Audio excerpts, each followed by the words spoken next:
Once again, and absolutely rightly so, Pandits have taken to the streets. Sunil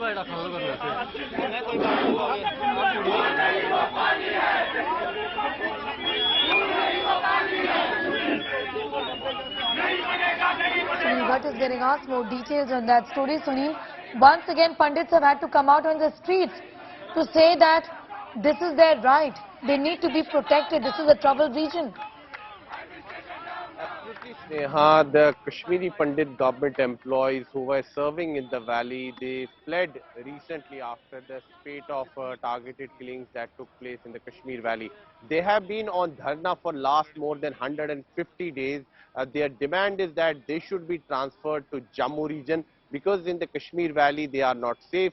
The atmosphere is not conducive for their survival.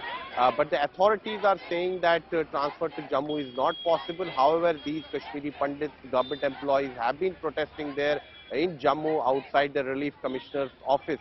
The administration on its part has said that they have transferred Kashmiri Pandits to the safer areas, but within the Kashmir Valley. They have been transferred to district headquarters. But these protesting Kashmiri Pandit government employees have been saying that that even district headquarters are not safe. Now, with another killing taking place in the Kashmir Valley today, this is going to create more fear among these government employees and they are going to intensify their agitation. Sneha, back to you. Undoubtedly they will, because there is the grouse that the government has not done enough. Why not increase the security? Sunil, I want to talk to you about Shopian, where there have been several targeted killings, more so in this region, where the family members have come out and said that should this one killing not be an eye-opener? What does it really take to increase the security in Shopian per se? Tell us what are the challenges here. Well, Sneha, Shopian district is in the South Kashmir of in the South Kashmir region, and this has been a hotbed of terrorism for decades. There are a handful of Kashmiri Pandits who stay there who did not leave the valley in 1990. But now even they have been targeted, particularly in Shopian district also. We have seen that many Kashmiri Pandits have been targeted and many non-locals have been targeted and even laborers have been targeted from other states who are working in the Kashmir Valley.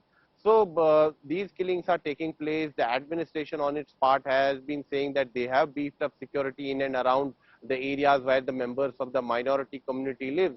But once again a killing has taken place. We are yet to get a full report from the administration that that how did terrorists manage to reach to this area where this member of the minority community was staying. And as per the statement, the tweet that has come in from the Kashmir police, it says that this Kashmiri Pandit was on his way to his orchard. And while he was on his way to his orchard, a group of terrorists spotted him and they fired at him. And he was seriously injured. Then he was rushed to the hospital. Unfortunately, he succumbed to his injuries there. But once again, terrorists are sending out their message loud and clear that presence of Kashmiri Pandits is not acceptable to them in the valley, and their presence is like an eyesore for Pakistan, for terrorists and many pro-terrorist elements in the valley. So the government now needs to look into this matter very seriously because the Kashmiri Pandits have been protesting for a long time now and they have been saying that the government hasn't done enough to mitigate the sufferings of the displaced Kashmiri Pandits for last more than 3 decades. And in 2010, when the then government, UPA government had given a package, they had announced a package, employment package for the displaced Kashmiri Pandit youth, but they were told that they will have to serve in the valley. Hundreds of Kashmiri Pandit youth went there, but now with the spate of killings taking place, they are saying that they are not safe in the valley and they should be transferred to Jammu. Sneha.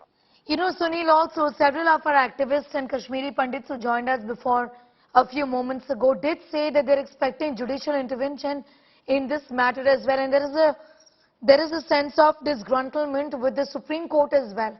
Talk to us a little about how things stand as far as the legality of these issues are concerned. Well, Sneha, not once but many times Kashmiri Pandit organizations and even other NGOs have filed petition before the Honorable Supreme Court of India, and what they had demanded is that that an SIT inquiry should be ordered into the killings of the Kashmiri Pandit, into the genocide of the Kashmiri Pandit. But on all occasions, the Supreme Court rejected the petition. On one occasion, it said that why did the Kashmiri Pandit organization report it to the Supreme Court after 30 years. On another occasion, the Supreme Court asked the petitioner to approach the government. On another instance, the Supreme Court asked the petitioner to approach J&K High Court. So the Kashmiri Pandit community is disappointed with the approach of the Supreme Court. They are saying that so many petitions have been filed before the Supreme Court, and it was last ray of hope for the displaced community, but even Supreme Court hasn't given the kind of justice they wanted.